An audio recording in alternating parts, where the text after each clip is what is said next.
شاہزینہ نام اردو میں کیسے لکھیں؟ تو اس کے لیے پہلے آپ کو ایک ایسے اور پھر ایک ایسے اور اسی کو کھینچ کر اوپر کرنا ہے۔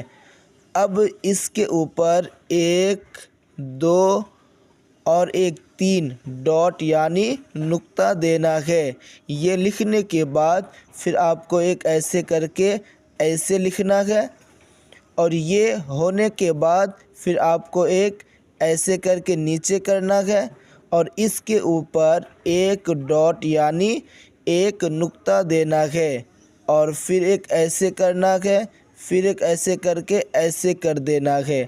اب اس کے نیچے 1 2 ڈاٹ یعنی نقطہ ہوگا، اور اس کے اوپر ایک ڈاٹ یعنی ایک نقطہ ہوگا۔ یہ ہوا شاہزینہ، اردو میں ایسے ہی لکھا جاتا ہے۔